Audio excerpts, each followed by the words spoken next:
os introduzco otro concepto, que es el de la expansión del universo.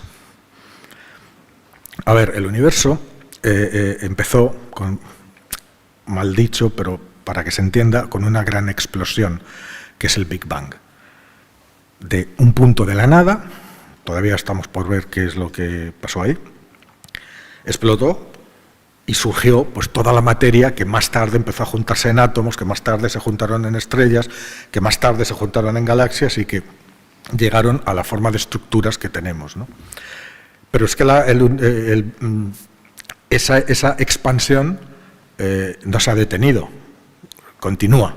Han pasado 13.000, casi 13.800 millones de años desde el Big Bang, exactamente 13.760 millones de años desde el Big Bang, medido con los últimos datos del satélite Planck, que es el que mide esas cosas, y seguimos expandiéndonos. Pero no solamente nos seguimos expandiendo, sino que hace unos 4.000 y pico millones de años, es decir, el universo nace y se empieza a expandir, ¿no? Esa expansión empezó a frenar y de repente, ¡bum!, cobró un impulso y empezó a acelerar, a ser cada vez más rápida. Y hoy sigue siendo cada vez más rápida. Es decir, el universo no solo se sigue expandiendo, sino que lo hace cada vez más deprisa. Cada vez más deprisa. Y se preguntan los físicos, bueno, ¿y de dónde sale? O sea, una cosa es que se siga expandiendo por la inercia, digámoslo así, de la explosión, y otra cosa es que acelere. ¿De dónde saca la energía todo un universo para acelerar en su expansión? Claro, la expansión tiene varias consecuencias. Tenemos que pensar en la expansión no como que los objetos que hay dentro del universo se mueven cada vez más rápido, no, sino que el espacio entre ellos crece cada vez más deprisa. Es el espacio-tiempo lo que crece, lo que aumenta. Esto lo visualizáis muy bien si os imagináis que hacéis un pastel, un bollo en el horno con pasas, ¿no? Entonces metéis eso en el horno y cuando crece la masa, las pasas se separan, pero no es porque se estén moviendo las pasas, sino porque crece la masa. Entonces lo que está aumentando es la masa, es el espacio-tiempo, que es donde están los objetos, ¿no? ¿Y eso qué quiere decir? Pues que los objetos están cada vez más distantes. ¿Eso qué quiere decir? Que se están tensionando los filamentos, los hilos de la telaraña cósmica. ¿Eso qué quiere decir? Que es posible que gracias a esa expansión acelerada sean esos filamentos rotos que empezamos a ver, que llegas a un momento en que esa malla no resiste más y se empieza a resquebrajar, se empieza a romper. Entonces hay dos posibilidades, porque claro, yo recuerdo que en los años 90 todavía no se sabía que el universo se expande cada vez más rápido. Esto se descubrió en el 98, me parece, o sea, bastante recientemente. Pues claro, los cosmólogos querían saber si la expansión del universo iba a ser para siempre o si iba a llegar un momento en que se iba a parar debido a la gravedad de todos los objetos que contiene, que sabéis que la gravedad tiende a atraer las cosas. Entonces, lo mismo, esa expansión se paraba y empezábamos al revés a contraer. El universo empezaría a hacerse cada vez más pequeño. Pero claro, para hacer eso tienes que saber cuánta masa hay en el universo, tienes que calcularla, tienes que saber cuánta materia hay. ¿Y cómo hacemos eso? ¿Cómo lo pesamos, ¿no? Bueno, pues se hicieron muchos intentos, muchos estudios y se llegó a una extraordinaria conclusión. La materia que hay en el universo no es lo único que hay en el universo. Hay otro tipo de materia y lo llamamos materia oscura. No solamente hay otro tipo de materia, y a la que me refiero, a la que me he estado refiriendo hasta ahora, es la materia de la que estamos hechos todos, nosotros, esta mesa, la Tierra, el Sol, las estrellas, las galaxias, todo lo que hemos hablado es materia ordinaria. Pero resulta que toda la materia ordinaria que alcanzamos a ver desde el Big Bang hasta nosotros solamente da un 5% de la masa necesaria para detener la expansión. Un 5%, es decir, solamente un 5% de la masa del universo es la materia ordinaria. Y dices, madre mía, ¿y el otro 95% de qué está hecho? Entonces, numerosísimos estudios, y esto Está muy comprobado, o sea, no es una cosa que me inventé yo, llevamos décadas con esto, ¿no? Se dieron cuenta de que estudiando, o sea, todo lo que se mueve en el universo es porque algo lo está atrayendo o algo por la gravedad lo está obligando a que se mueva. Entonces, se dieron cuenta de que muchas estrellas en las periferias de las galaxias tenían unos movimientos que eran inexplicables. Es decir, no había objetos visibles en las cercanías cuya gravedad las obligara a moverse como se estaba viendo que se movían, pero se movían. Dice, ¿y qué es lo que está generando esta energía gravitatoria para que esto se mueva así? Pero es que luego se dieron cuenta de que muchas galaxias, entre ellas la nuestra, espirales, si el agujero negro central, la gravedad del agujero negro central, no es suficiente para detener la velocidad radial de las estrellas girando.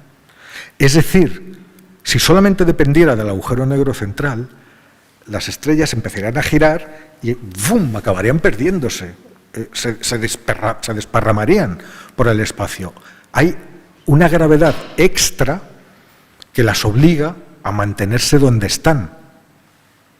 A toda esa gravedad extra, que no podemos ver, pero sabemos que ahí hay algo que está ejerciendo gravedad a lo bestia, se la llamó materia oscura. Porque nunca la hemos visto, seguimos sin verla, llevamos décadas buscando qué es la materia oscura. No la vemos, ¿por qué? Porque no emite radiación, no emite nada. Es decir, ¿cómo sabemos, o sea, qué información tenemos nosotros de las estrellas, de las galaxias lejanas y tal? ¿Cuál es la única información que nos llega? La radiación que emiten, la luz.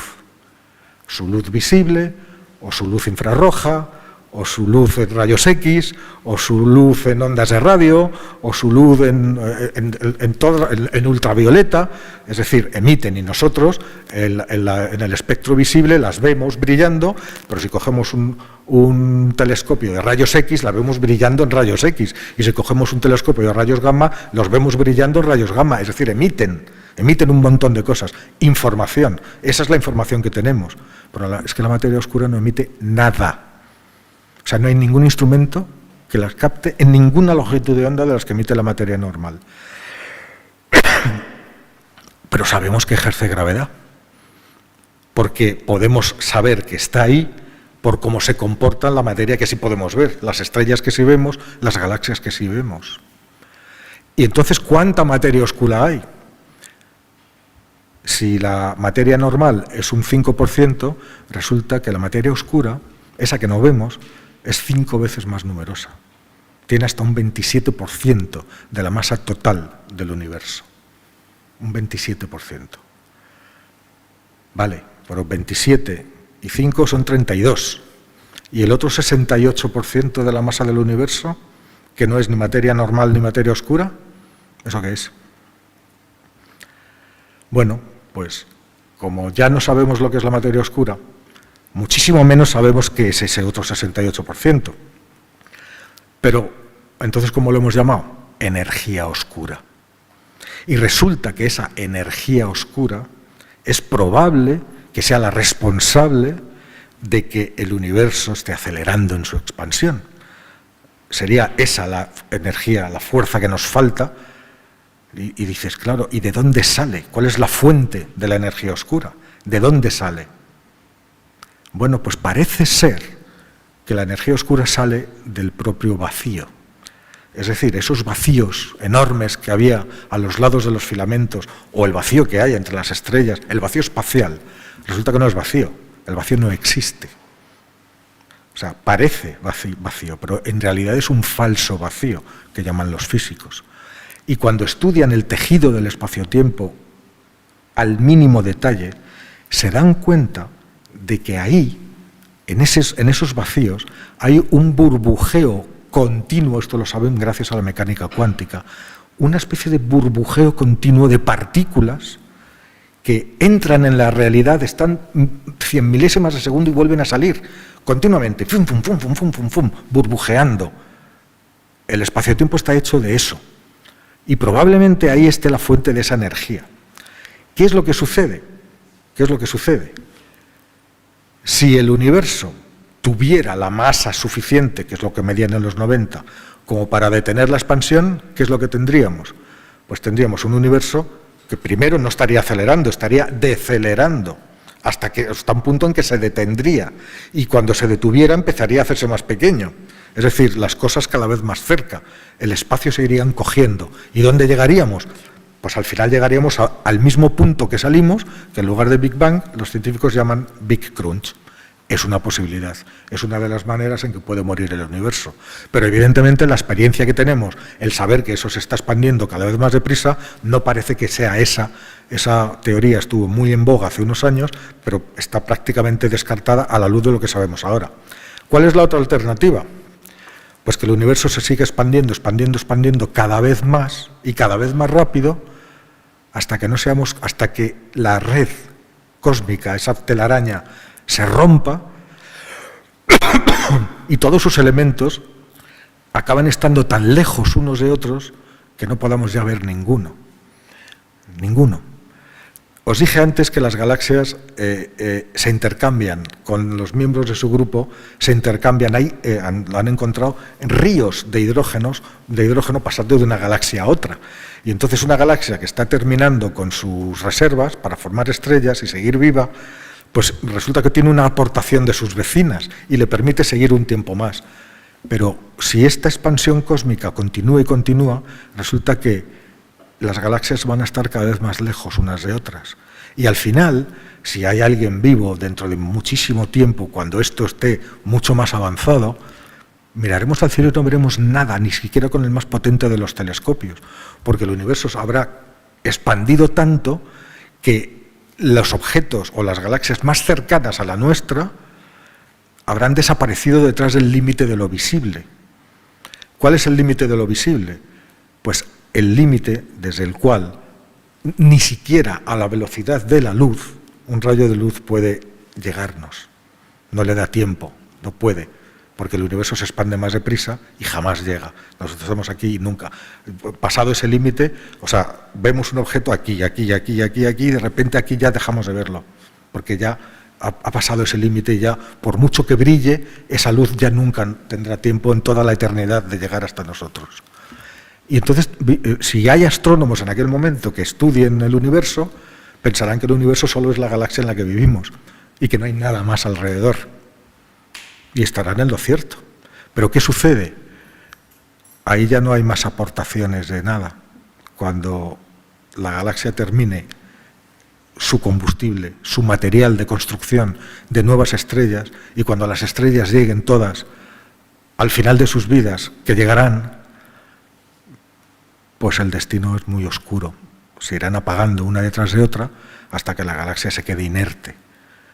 El gran agujero negro será lo único que quede de la galaxia y un montón de estrellas muertas que habrán devorado a sus planetas en cada galaxia infinitamente lejos y cada vez más lejos de la siguiente o de la más cercana, y es lo que llaman la muerte fría. Es muy triste, muy negra y muy oscura, ¿no?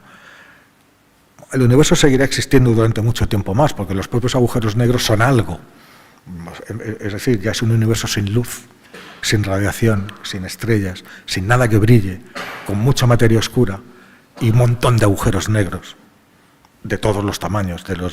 Os he dicho que nuestro agujero negro tiene 4 millones de soles de masa, pero los más grandes que se han encontrado, el más grande, tiene casi 40.000 millones de masas solares.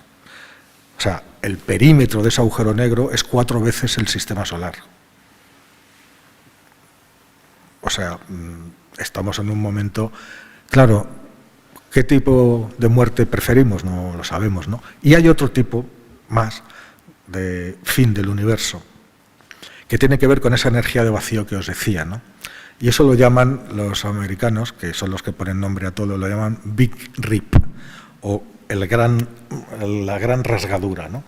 Entonces es posible que esa energía de vacío, por la mecánica cuántica, que es la que estudia las partículas y cómo se comportan y la estructura de la materia, tiene unas leyes muy complejas, ¿no? Pero es posible que se desestabilice en algún momento esa energía de vacío y cree como una especie de fisura espaciotemporal en el propio tejido del universo. Si eso llegara a suceder, esa fisura se expandiría exponencialmente hasta abarcarlo absolutamente todo.